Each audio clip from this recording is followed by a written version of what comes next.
A ballerina's perspective, from performing with New York City Ballet and Alvin Ailey American Dance Theater to publishing poetry books and mentoring kids and teens. Join us in a weekly discussion with experts to gain mental health clarity and achieve growth and moral consciousness. Give our show a 5 stars, comment, share, and come along for the ride. Welcome back to another episode of the Growth, Grace, and Gratitude podcast. Today we have a special guest with us, Gal Borenstein, founder and CEO of the Borenstein Group and leading author of business leadership books on branding, marketing, and public relations in the age of AI. So very excited to chat with you all about growth strategies for companies and just how businesses are experiencing different stages when it comes to having like a solution oriented idea, where I think a lot of, even when it comes to personal growth, a lot of people who are on the spiritual journey, they are also seeking solution based things. And I think that shift that people are going through in their business and personal space is really helping fuel that motivation forwards into success and also happiness. When it comes to growth and leadership, I think it's very interesting to kind of connect the two and figure out how to create more of a solution based reality. Whether people are in business or personal growth, there is this shift towards wanting to be more solution oriented, and there are growth strategies for that. So, what kind of inspired you to get into this whole journey and building your group and connecting to the world of business leadership?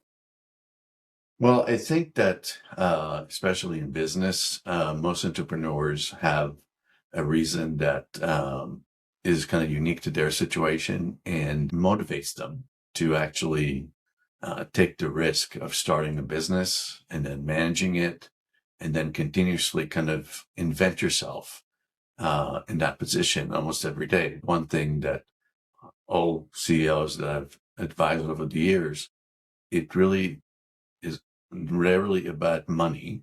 It's even when they have to make the numbers or have that goal of making more profit, that's really not what's carrying them from day one to day two. So the journey really is different for each one of them. And it's typically social causes. It could be something that their family experienced in the generation before them. And that's really kind of giving an opportunity for people to develop their business based on that story, or as we call it now, origin story. So in my case, I was really meant in the destination type of point of view to be a journalist. And I started writing at age 14. And all my life until graduating from graduate school, that was kind of my way. And then one of the classes that I took in university was, what is the purpose of communications? And coming from the idea that communication is about communicating ideas, it's about differentiation, it's about telling a story that people can relate to when it comes to even news. What really happened with me is I opened a book that professor recommended, and the first line said, the purpose of mass communications is to make money. And I remember for 2 semesters in 2 different classes, it kind of shattered my idea of what is kind of like kind of the goal of communicating. So that was kind of 2 years of hate, if you will, or 2 semesters plus another year of other graduate level courses forced me to examine, what am I doing? So what I was doing essentially is adopting the writing and the storytelling and some of the same skills like market research, and look at the market and say, how do I get a job? And the answer was there were no jobs available during that time, which was kind of early 90s. And even when a techno MBA that I had, it wasn't enough to actually make ends meet. So I basically said, I have to get some experience. I worked for a tech company for almost a year and 2 months. It was a small company, and everything that I kind of learned from dealing with people and dealing specifically with the C-suite of that company gave me kind of the inspiration to say, what are the other companies, like the companies I work for, how can we convert that into something interesting? And the answer was cross the road or the street to into advertising, marketing, branding, and PR, because they really are the other side of the mirror. When you're a journalist, you're telling a story that has a headline. It has kind of interesting point to actually get you excited about reading a story. Marketing and branding and PR are all about really kind of creating it for the purpose of commercial use, one way or the other. So that's really kind of the point where it kind of came together for me, that perspective. That's so inspiring. I also grew up loving to write, and also I got into journalism as well. And it's so interesting you mentioned that connecting communication and storytelling and how important that is.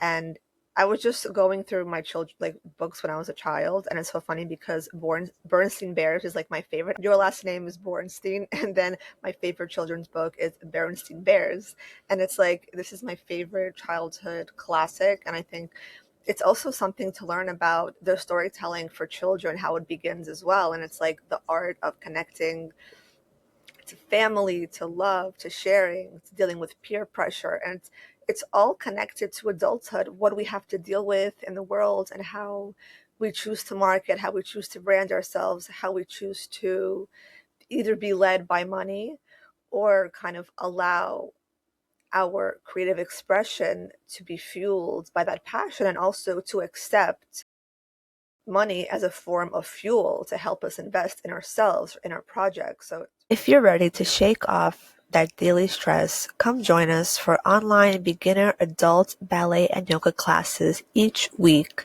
to connect with the flow of movement and the art of ballet into perfect synergy. Come as you are and learn to love your body a little bit more and gain strength and flexibility with each class. All are welcome. Sign up at balletartsmovement@gmail.com. First class free. TeleVital supports focus, energy, immunity, sleep, recovery, and resilience. Start feeling better today on a cellular level with Zeolite, super green juice, micronutrient gut support, and more. Get over 50% off your first order for TeleVital. Link in the description of the podcast. I was wondering if you're more of an introvert or extrovert, because a lot of my friends who are dancers, I grew up dancing at the School of American Ballet, and so many of us are extroverts. And then a few of us were actually introverts and did well while rehearsing, even better than extroverts because there's this like attention inward. So I was wondering which one you are and how you feel it affects your flow in the workspace. It's a really fascinating question, kind of a quandary, if you will. When you're kind of in the business world and you're running a company, you're the CEO, you're the president, or for that matter, any kind of position of corporate responsibility that you have, I found in my experience that most people are actually very shy and very introverted, and they don't express their emotions very often. But the reason they're not doing it is they don't necessarily trust each other. And when you don't trust the person that you're next to, let's say in a management meeting, when you don't trust the opportunity to develop a relationship, you kind of put your rails up, if you will, your kind of your guards, and you really kind of focus on how do I make transactional trust happen. So maybe kind of what we used to call a feedback sandwich, or something that encourage people to kind of open up a little more. And that really kind of goes back to the idea that both kind of characteristics of introvert or extrovert are connected to trust. And developing that trust is something that I really kind of focused on in kind of helping brands, especially in technology and B2B, understand the concept that it's not just their product, it's not just their service, it's not just the quality and the number of units sold in the marketplace. It's about creating kind of a fabric or an ecosystem where everyone in a company have something that is bigger than themselves, which we call mission and vision, and then making sure that we also measure trust in a way that is tangible for the company. The outcomes typically lead to more growth and less churn if it's employees.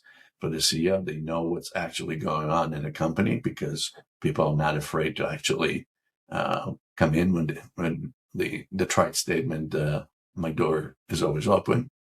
Making sure that your product or your service improves itself over time because you are self-conscious now, because you collect the data and you know that your customers, your employees, your middle management, your management team, and the CEO actually have alignment in terms of what is it that the narrative provides in order to sell.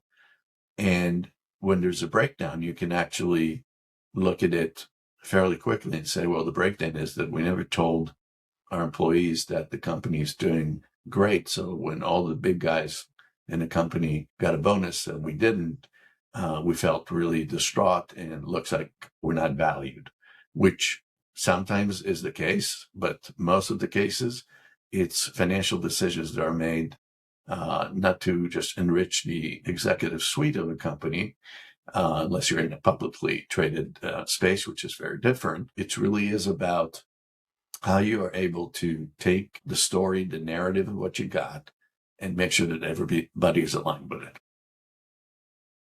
Yes, that is so true. And the art of measuring like trust and understanding credibility is so crucial. I personally went through a bunch of experiences where I had to deal with like copycats and people who took part of my words or my writing and tried to make their own, creation. And a lot of people do experience this for sure. And I was actually listening to Gary Vee recently, and he said something about this, saying like, if you are so concerned with somebody copycatting you and you are stuck in this stagnant fear space, that means you also are currently limited, and you kind of can't expand beyond that. So it was for me an eye opener, and also made me realize that okay, if people do copy, they can only copy a fraction of what you're creating. If you have your own integrity and morality, authenticity, transparency, if you have all of that, that should help you evolve your brand, your personality, just everything about who you are, and it shouldn't stop you or kind of make you feel inferior. Do you have any advice for people who do experience this kind of stuff in business? Yes, and I would start with you saw basically where people see their ideas being copied, if you will. And fundamentally, while that is very unethical, people do it every day. And in today's digital trust environment, you can find narratives outside your office. So you're not just cheating by stealing somebody else's idea within your company or your ecosystem, but it can come from anywhere in any form. It could be a video, it could be a short form content, it could be advertising, it could be your PR strategy. But I always also say imitation is the closest compliment to being able to really kind of get flattered that what you actually said is credible enough and inspirational enough to get people to say, well, this has value. Keep your head high, continue innovating, and then create proof points. It's really kind of about taking the originality of your ideas and then using them in multiple formats. But also, when you have a new idea, it's on you to spread that narrative very quickly because in the digital age and with AI. Podpitch is the first and only software that finds, writes, and sends pitches to podcast hosts from your actual email address.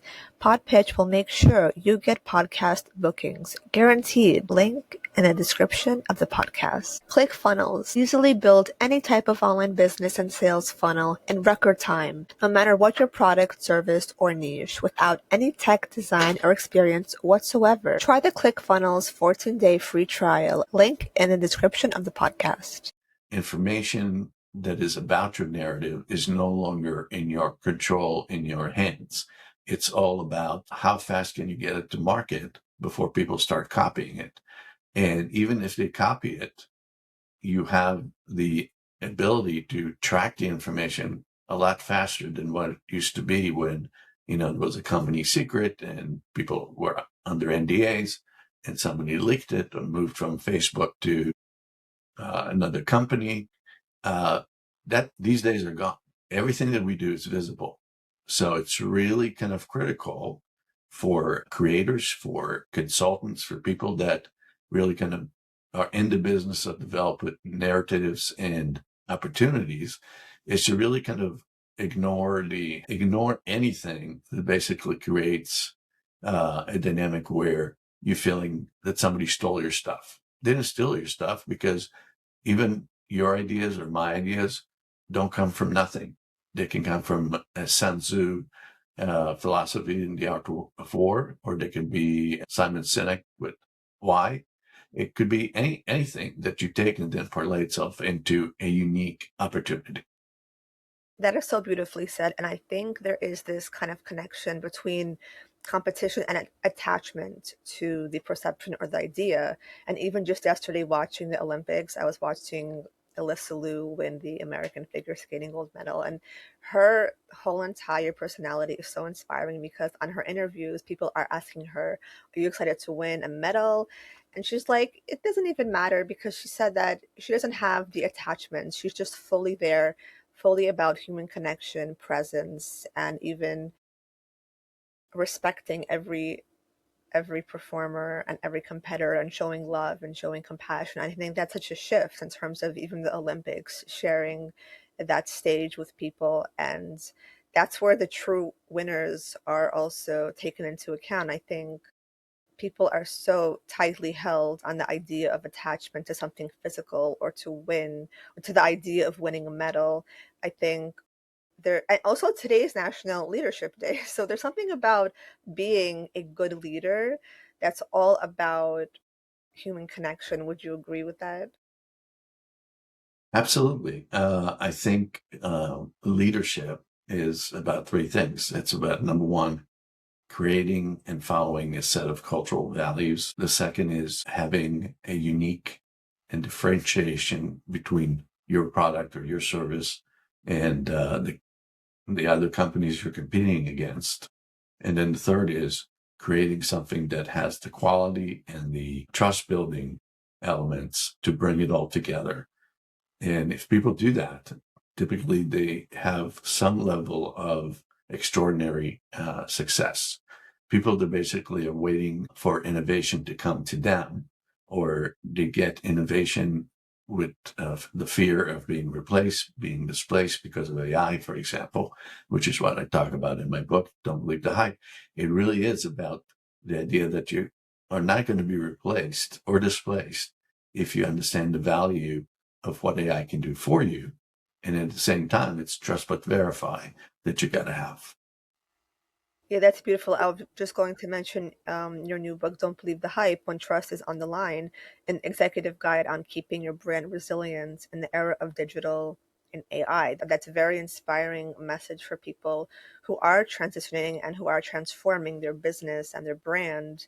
And they do want the kind of top advice and support to help them navigate these new waters of creation and branding and marketing. What is your core message for people who are a little bit afraid of AI? Maybe they feel like they are smarter than AI, or they don't want to rely or be codependent on AI. Well, the most important point about the coming of age for AI is not really new or the newest thing that we ever experienced. If you had Siri, if you had Alexa, they were kind of the most recent innovations where you can retrieve information. And the Google search engine, same thing. They're all basically part of artificial intelligence. But that didn't touch people in a way that was tangible to their work as much as they thought it's going to be. And the way I see it is I kind of work with companies, CEOs to actually create a trusted brand, is that you just have to look at AI as a great employee in terms of productivity if you program it and give it the kind of outputs that you're interested in getting faster. But at the same time, it's all about the questions that you ask, not necessarily about the answers that you're going to get.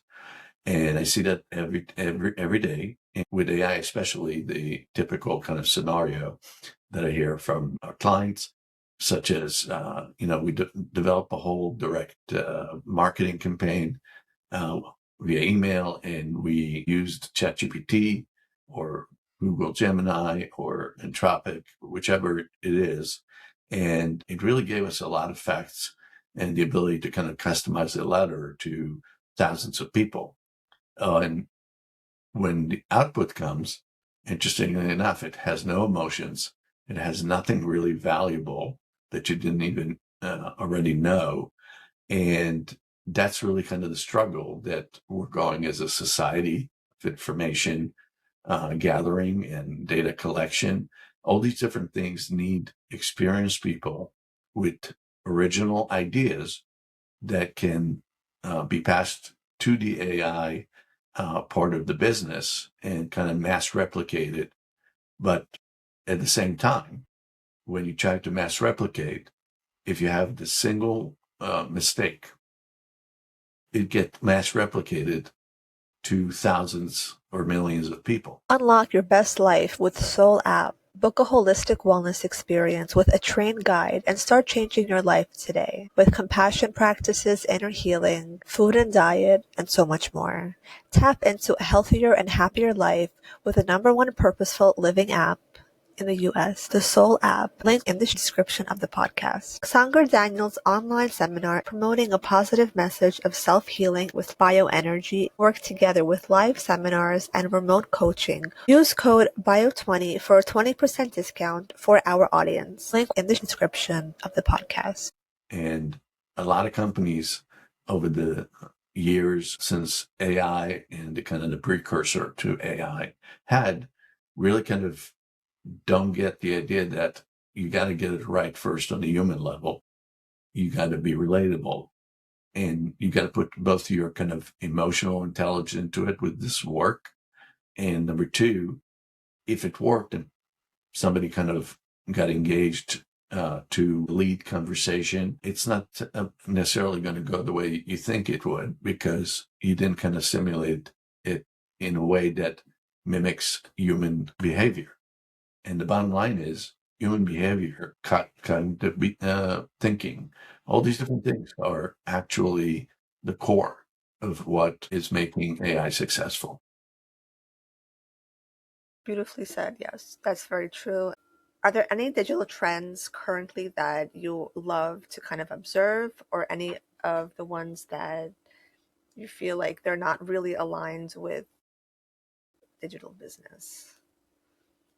Well, I think that right now the widely used information is being tied into CRM, customer relation management systems, and most companies that are over 25 employees, when they say, let's kind of reorganize our sales and marketing and growth, they typically pick Salesforce, which is connected to another kind of robot, if you will, that is called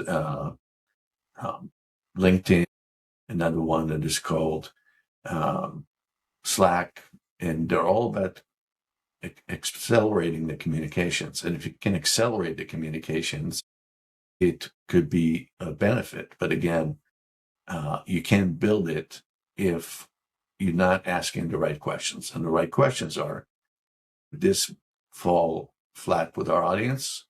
Did we check that the audience that we're selling to is actually prepared to accept new innovation in a marketplace. Just think about, for example, a new cream for facial treatment, for cosmetics.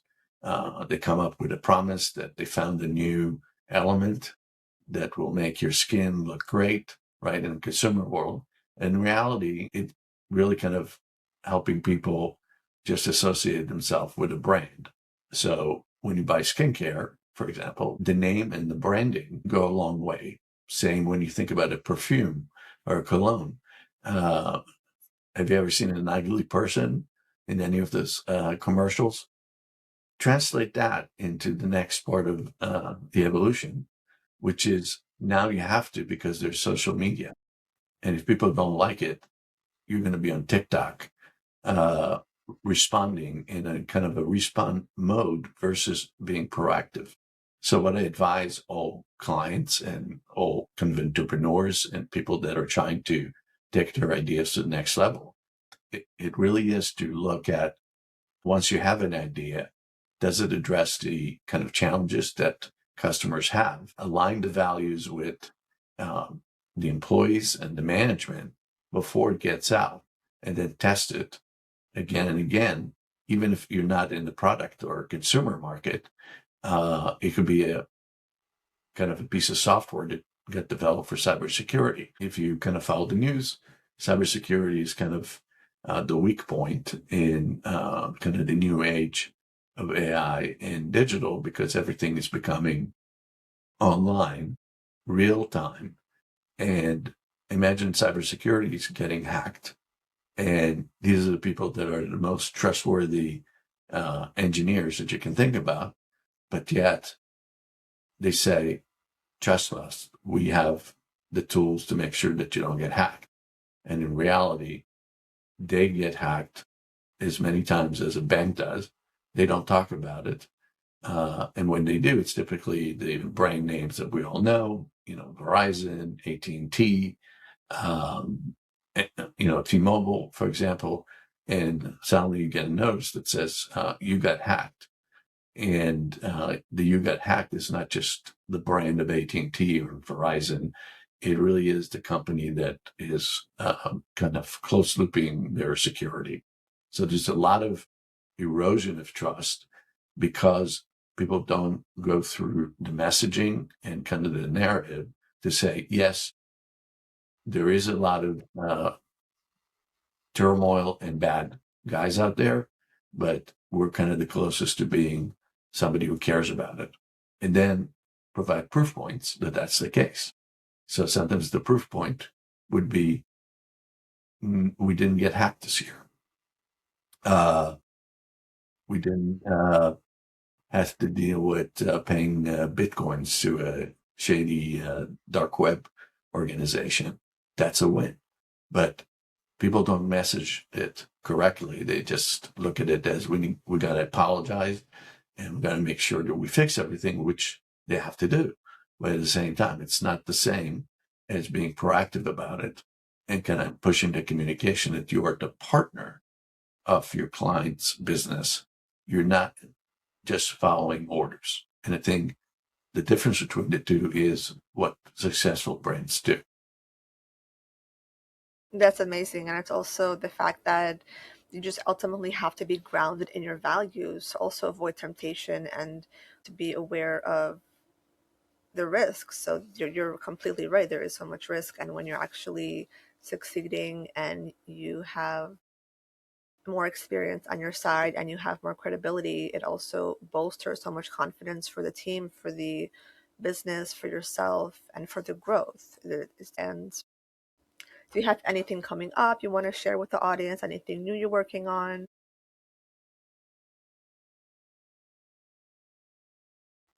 I'd like to kind of share with the audience is no wonder two books that have been released in the past year and a half. First is called Don't Believe the Hype, which is really kind of an executive guide for anybody who is in business that needs to understand that it's all about creating proof points internally and externally in a company to keep your brand resilient and growing.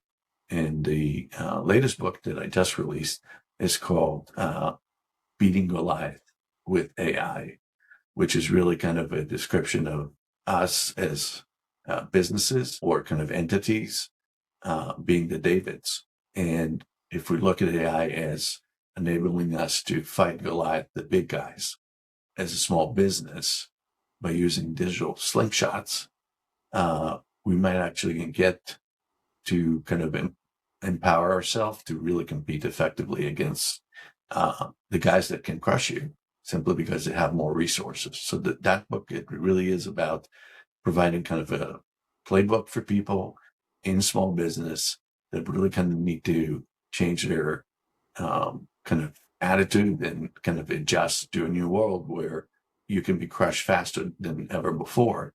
But at the same time, if you look at AI as a friend and incorporate it into the business properly, you have the opportunity to have differentiation. And in this book, I give some ideas of how to do it and a framework that's called Hustle, which is about really kind of the things that you have to do to get out of your box. And the box is what you think about yourself versus what people think about you. Amazing. Such an inspiring conversation. Thank you so much, Gail, for coming on the podcast and sharing and guiding innovators and executives on becoming the trusted voices in noisy markets. Thank you so much for sharing your story, your wisdom, and where can people connect with you, get your books, and see your content? The easiest way to connect with my books is just go to Amazon and type Borenstein, and you'll see 5 books that I wrote in the past 3 to 5 years. And in terms of professional connections, use LinkedIn, look up my name, Gal Borenstein. There's only 2 of us in the world with that name. Chances are very good that if you send a connect request, I'm going to look at it. And also, I want to mention that folks that are listening to this podcast are invited to ask for a free copy of the e-version of the book, Don't Believe the Hype and Fighting Goliath. And you can basically send me a request, and for the first 10 people that are actually interested in it and send me a request, the podcast listeners can take advantage of it and get it for free. Amazing. So people can totally take advantage of this great opportunity. Thank you so much.